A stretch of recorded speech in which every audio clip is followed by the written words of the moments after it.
Selamat siang dan salam sejahtera untuk kita semua. Yang terhormat Bapak Aki Suliansa MPD dan teman-teman dari kelompok 6 yang telah mempercayai saya menjadi moderator dalam presentasinya. Perkenalkan, nama saya Priska Nela. Saya dari kelompok 1 yang akan memandu presentasi dari kelompok 6 mengenai materi alinea. Sebelum presentasi dimulai, saya akan memperkenalkan anggota kelompoknya. Yang pertama Feni Lustianti, yang kedua Windy Erisari, yang ketiga Mary Andriani. Baiklah, presentasi akan dipimpin oleh Mary Andriani. Kepada saudari Mary Andriani, dipersilakan untuk memulai presentasinya. Saya perwakilan dari kelompok 6 akan menjelaskan makalah kami, yaitu pembahasan tentang alinea. Yang pertama, pengertian alinea. Dalam Kamus Besar Bahasa Indonesia edisi ketiga dari terbitan Departemen Pendidikan Nasional tertera penjelasan bahwa alinea adalah bagian wacana yang mengungkapkan suatu pikiran yang lengkap atau satu tema yang dalam ragam tulis ditandai oleh baris pertama yang menjorok ke dalam atau jarak spasi yang lebih. Dalam kamus tersebut, alinea diartikan pula sebagai paragraf. Alinea adalah suatu bentuk bahasa yang biasanya merupakan hasil penggabungan beberapa kalimat dalam upaya menghimpun beberapa kalimat yang menjadi alinea. Yang perlu diperhatikan adalah kesatuan dan kepaduan. Kesatuan berarti seluruh kalimat dalam alinea membicarakan satu gagasan atau gagasan tunggal. Ciri-ciri. Ada beberapa ciri atau karakteristik alinea antara lain sebagai berikut. Yang pertama, setiap alinea mengandung makna, pesan, pikiran atau ide pokok yang relevan dengan ide pokok keseluruhan karangan. Yang kedua, alinea umumnya dibangun oleh sejumlah kalimat. Yang ketiga, alinea adalah satu kesatuan ekspresi pikiran. Yang keempat, alinea adalah kesatuan yang koheren dan padat. Syarat alinea diantaranya yaitu yang pertama, kesatuan atau unity. Yang kedua, kepaduan atau koherensi. Yang ketiga, kejelasan. Ada fungsi alinea. Tersirat beberapa fungsi alinea yaitu yang pertama, sebagai penampung dari sebagian kecil jalan pikiran atau ide pokok keseluruhan karangan. Yang kedua, memudahkan pemahaman jalan pikiran atau ide pokok. Yang ketiga, memungkinkan pengarang melahirkan jalan pikirannya secara sistematis. Yang keempat, mengarahkan pembaca dalam mengikuti alur pikiran pengarang serta memahaminya. Yang kelima, sebagai alat penyampai pikiran. Yang keenam, sebagai penanda pikiran baru dimulai. Unsur-unsur alinea. Alinea adalah satu kesatuan ekspresi yang terdiri atas seperangkat kalimat yang dipergunakan oleh pengarang sebagai alat untuk menyatakan dan menyampaikan jalan pikirannya kepada para pembaca, supaya pikiran tersebut dapat diterima oleh pembaca. Alinea harus tersusun secara logis sistematis. Alat bantu untuk menciptakan susunan logis sistematis itu adalah unsur-unsur penyusun alinea, yaitu transisi, kalimat topik, kalimat pengembang, dan kalimat penegas. Jenis-jenis alinea. Berdasarkan penempatan ide pokok pada alinea, dapat ditentukan jenis alinea yang akan dibuat, yaitu sebagai berikut. Yang pertama, alinea deduktif. Apabila ide pokok ditempatkan pada bagian awal alinea, maka alinea ini disebut deduktif. Yang kedua, alinea induktif. Apabila ide pokoknya ditempatkan pada bagian akhir, maka alinea ini disebut induktif. Alinea campuran.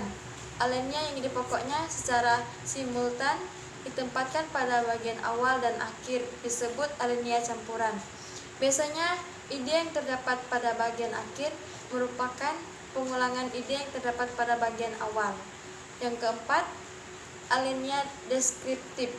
Pada jenis alinea ini, ide pokok tidak ditempatkan pada salah satu kalimat yang membangun alinea karena tidak ada satupun yang lebih penting daripada ide lainnya. Kemudian ada metode pengembangan alinea. Jenis pengembangan alinea. Yang pertama, metode definisi.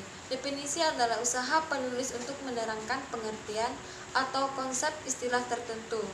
Untuk dapat merumuskan definisi yang jelas, penulis hendaknya memperhatikan klasifikasi konsep dan menentukan ciri khas konsep tersebut. Kedua, metode proses. Sebuah paragraf dikatakan memakai metode proses apabila isi alinea menguraikan suatu proses. Proses ini merupakan suatu urutan tindakan atau perbuatan untuk menciptakan atau menghasilkan sesuatu. Bila urutan atau tahap-tahap kejadian berlangsung dalam waktu yang berbeda, penulisan harus menyusunnya secara runtut atau kronologis. 3. Metode contoh. Dalam karangan ilmiah, contoh dan ilustrasi selalu ditampilkan contoh-contoh terurai. Lebih-lebih yang memerlukan penjelasan rinci tertentu harus disusun berbentuk paragraf. 4. Metode sebab akibat atau akibat sebab. Metode sebab akibat atau akibat sebab kausalitas dipakai untuk menerangkan suatu kejadian dan akibat yang ditimbulkannya, atau sebaliknya. Faktor yang terpenting dalam metode kausalitas ini adalah kejelasan dan kelogisan. Artinya, hubungan kejadian dan penyebabnya harus terungkap jelas dan informasinya sesuai dengan jalan pikiran manusia. Kelima, metode umum khusus atau khusus umum. Berisi penjelasan umum dan khusus pada suatu alinea. Bisa berisi penjelas umum terlebih dahulu, setelah itu khusus atau khusus terlebih dahulu, setelah itu umum. 6. Metode klasifikasi. Berisi sebuah pernyataan dengan dilengkapi data secara urut. 7.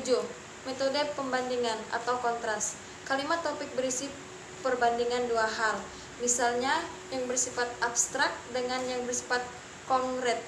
Kalimat topik tersebut dikembangkan dengan memperinci perbandingan tersebut dalam bentuk yang lebih detail. Jadi, kesimpulannya, ditinjau dari segi kalimat dan ide yang terkandung di dalamnya. Alinea dapat didefinisikan sebagai berikut. Alinea adalah seperangkat kalimat yang mengandung sekelompok ide yang saling berkaitan dan bernaung di bawah satu ide pokok.